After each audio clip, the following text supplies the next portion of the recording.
একাধিক দাবি দেওয়া নিয়ে উত্তর দিনাজপুর জেলা বিদ্যালয় পরিদর্শকের দপ্তরে ডেপুটেশন দিল নিখিলবঙ্গ শিক্ষক সমিতির উত্তর দিনাজপুর জেলা শাখা। বুধবার কর্ণজোড়া বাসস্ট্যান্ডে জমায়েত হয়ে সংগঠনের সদস্যরা এই কর্মসূচিতে অংশ নেন।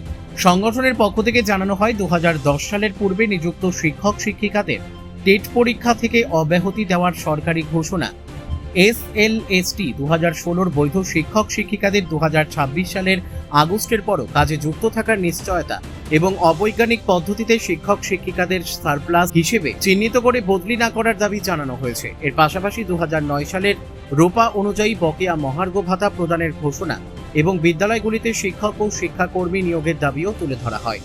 ডেপুটেশন কর্মসূচিতে সংগঠনের সদস্যরা তাদের দাবির সমর্থনে সরব হন। দ্রুত দাবিগুলি কার্যকর করার জন্য প্রশাসনের কাছে আবেদন জানানো হয়েছে সংগঠনের পক্ষ থেকে। রায়গঞ্জের সুস্বাস্থ্যের একমাত্র ঠিকানা জীবনরেখা ক্লিনিক। জীবনরেখা ক্লিনিকের নিউরো বিভাগে প্রতি মাসে নিয়মিত রোগী দেখছেন doctor PV Barma, MD DM, neurologist, Bankura medical college; doctor Sudipta Ghosh, MD DM, neuro psychiatrist, PG হাসপাতাল, Kolkata; doctor PP Bishnu, MS MCH, neurosurgeon, Rabindranath Tagore হাসপাতাল। অন্যদিকে আমাদের কার্ডিয়াক বিভাগে প্রতি মাসে নিয়মিত রোগী দেখছেন doctor Debdutta Majumdar, MD DM, cardiologist, Rabindranath Tagore হাসপাতাল; doctor Sanjeev S Mukherjee, MD DM, cardiologist, Kolkata Medica; এবং doctor Gouranga Sarkar, MD DM, cardiologist, PG হাসপাতাল। বিস্তারিত জানতে যোগাযোগ করুন আমাদের নম্বরে। আমাদের ফোন নম্বর 8373085411। আমাদের ঠিকানা জীবনরেখা ক্লিনিক, রায়গঞ্জ, উত্তর দিনাজপুর।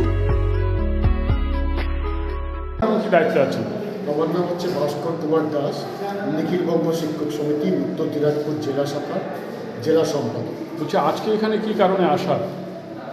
আপনারা জানেন যে আমাদের শিক্ষাঙ্গনে এখনও কিন্তু নৈরাজ্য চলছে, সেই ধারাবাহিকতা বজায় রয়েছে। তার বিরুদ্ধে আমরা 12 দফা দাবি নিয়ে নিখিলবঙ্গ শিক্ষক সমিতির সদস্যরা আজকে ডিআই স্যারের সাথে আমরা দেখা করবো এবং ডেপুটেশন প্রদান করব।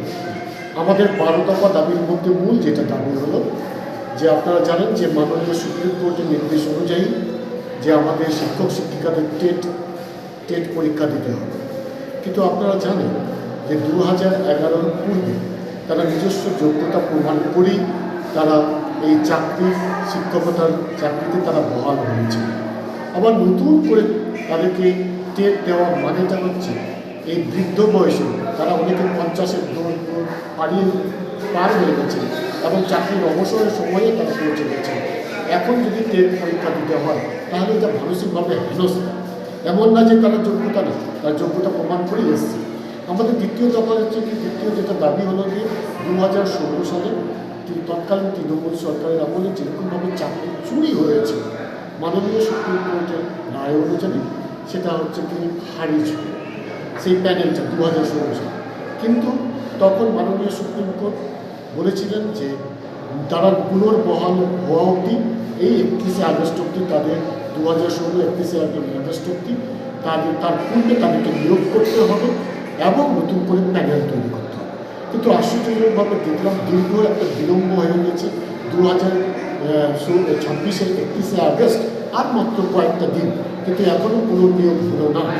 তার ফলে কী হবে, হাজার হাজার শিক্ষক শিক্ষিকা যারা যোগ্য তারা কিন্তু এই শিক্ষার যে শিক্ষকতার চাকরি থেকে তারা নিজের যোগ্যতা প্রমাণ করা সত্ত্বেও তারা হচ্ছে কি চাকরি থেকে টার্মিনেট হচ্ছে। এর বিরুদ্ধে আমাদের দাবি, আর আরও অনেক কিছু আমাদের দাবি দেওয়ার রয়েছে। আর হচ্ছে যে দাবিটা সব থেকে সেটা হচ্ছে শিক্ষাঙ্গনে শিক্ষা ব্যবস্থা ফিরে আসুন, কোনো রাজনৈতিকরণ করা চলবে না, কোনো গৈরিকীকরণ চলা চলবে না।